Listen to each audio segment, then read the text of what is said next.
Uma boa noite a todos que se encontram na casa, a você que vai estar em casa assistindo pelo YouTube. Que Jesus Cristo seja louvado, que Jesus Cristo seja abençoado e que possamos, da melhor forma possível, buscar o entendimento do Senhor, sabedoria, para vivermos num mundo em escuridão e apartado de Jesus nosso Senhor. Pai, em nome de Jesus Cristo, Deus Supremo, estamos aqui na Tua casa, Senhor, servos Teu, Pai, à Tua disposição, Senhor, para nos ajudar e ajudar a quem quer se encontrar contigo nesse mundo, Senhor, para entender o lado espiritual de si mesmo para contigo, meu Pai. Socorre e nos ajude, Senhor. Ajude para que possamos cada vez mais ter o Teu merecimento, Senhor. Misericórdia e perdão de nós e da humanidade, Pai. E em nome de Jesus Cristo, nosso Senhor, Pai, socorre as nossas necessidades física, espiritual e material, Senhor. Ajudando nossos irmãos desencarnados, a cada um que precisa, Pai, ser escutado na sua necessidade. Ajude nossos irmãos, Pai, nesse momento que estão em hospitais, Senhor, aqueles irmãos que estão em presídio, aqueles irmãos que estão em orfanato, seja em várias provações que for, aqueles irmãos, Senhor, que têm bastante dinheiro e estão em orgulho total, Senhor, cegos por causa da matéria. Misericórdia desses irmãos, Senhor, e socorra todos nós, Pai. Abra a Tua casa para nos atender e atender a quem quer que seja, Pai. Em nome de Jesus Cristo, nosso Senhor, que possamos, Senhor, da melhor forma possível, passar para os nossos irmãos, com sabedoria e amor, as Tuas mensagens espirituais. Pai nosso, que Tu estás no céu, santificado seja o Teu nome. Seja feita, meu Pai, a Tua vontade aqui nesta terra, como ela é feita, Senhor, aí nos céus.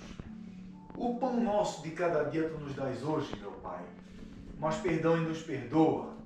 E não nos deixe cair nas nossas tentações e livra-nos, Pai, de praticarmos o mal.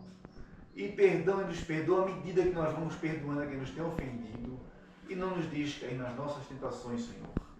Em nome de Jesus Cristo, está aberto o trabalho do Doutrinário da Lei.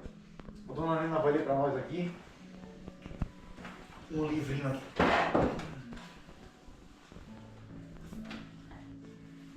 Boa noite para nós todos.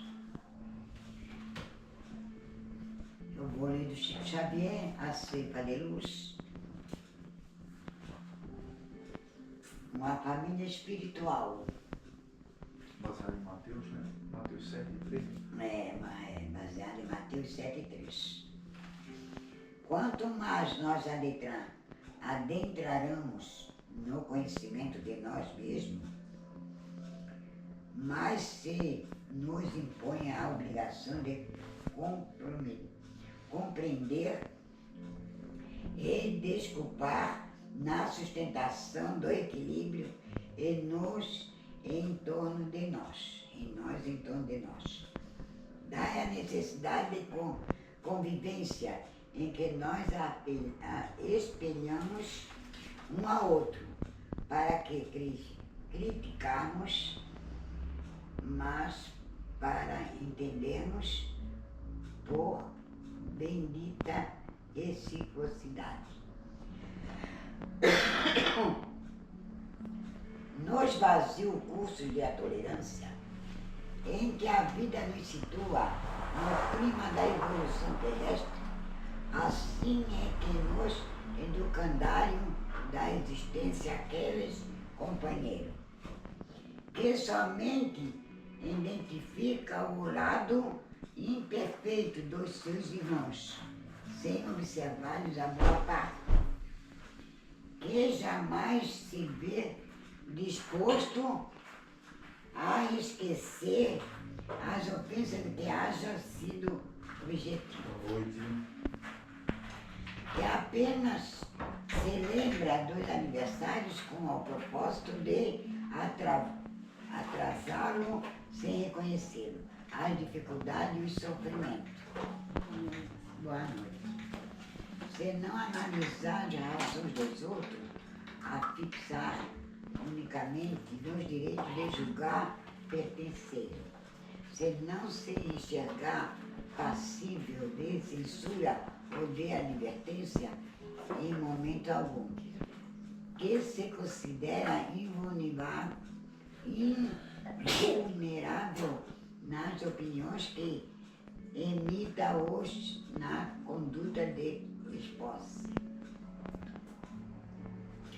que não conhece a própria falha e vigia incessantemente as pautas alheias, que não se dispõe a pronunciar uma só frase de consolação e esperança em favor dos caídos na penúria moral, que se utiliza da verdade exclusivamente para ameaçar ou ferir.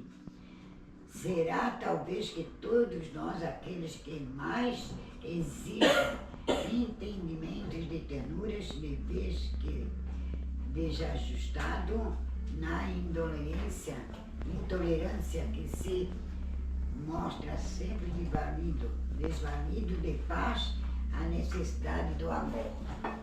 Uma boa noite.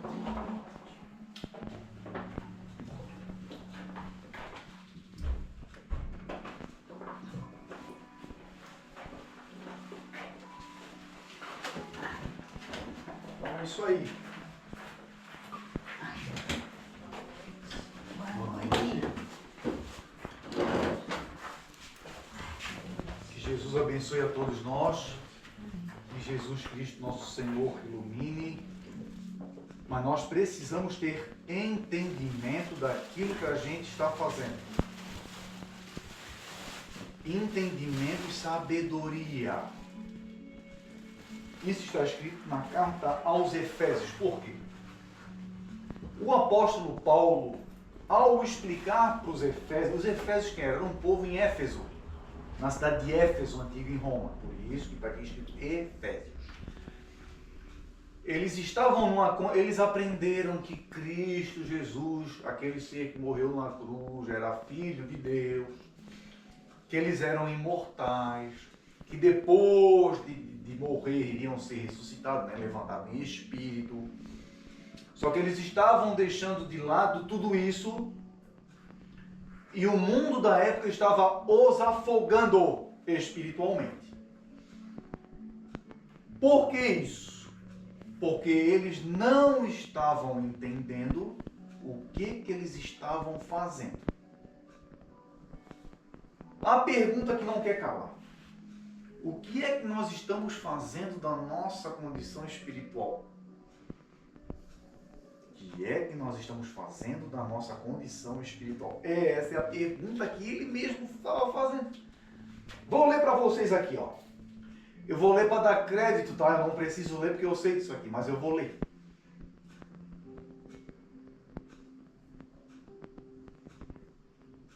Onde é que está escrito aqui?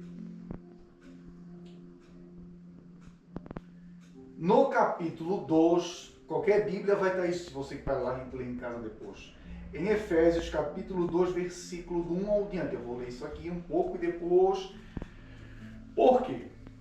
Porque durante muitos anos, desde quando Allan Kardec veio para mostrar para nós a decodificação, né, que está pronta,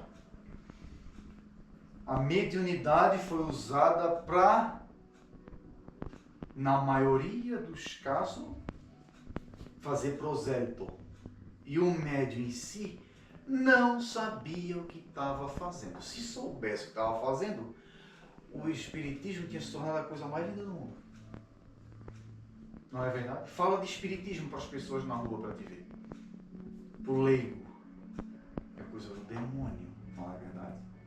Por que isso? Por culpa de quem? De quem está atrás da doutrina.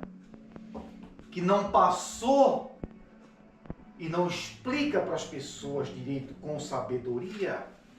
Isso aqui que Allan Kardec vai dizer, ó. Não há fé inabalável, na primeira página do Evangelho segundo o Espiritismo.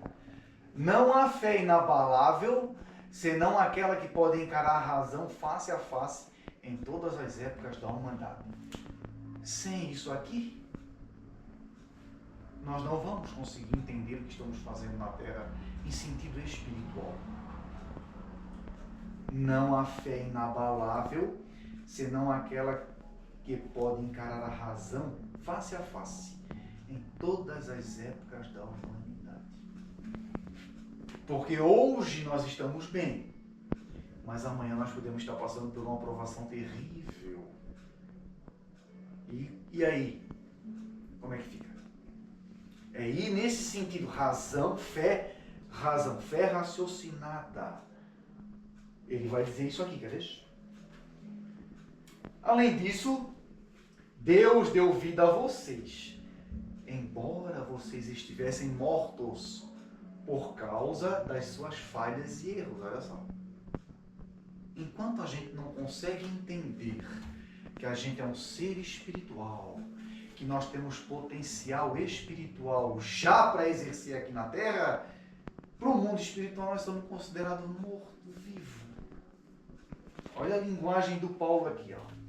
Além disso, Deus deu vida a vocês. Quem aqui se acha vivo espiritualmente falando? Aquela fé de verdade, fé que já entendeu que é um ser espiritual, nos quais andavam antes segundo o mundo, segundo os governantes, o espírito que agora atua nos filhos da desobediência. Sim, todos nós nos comportamos, ele também se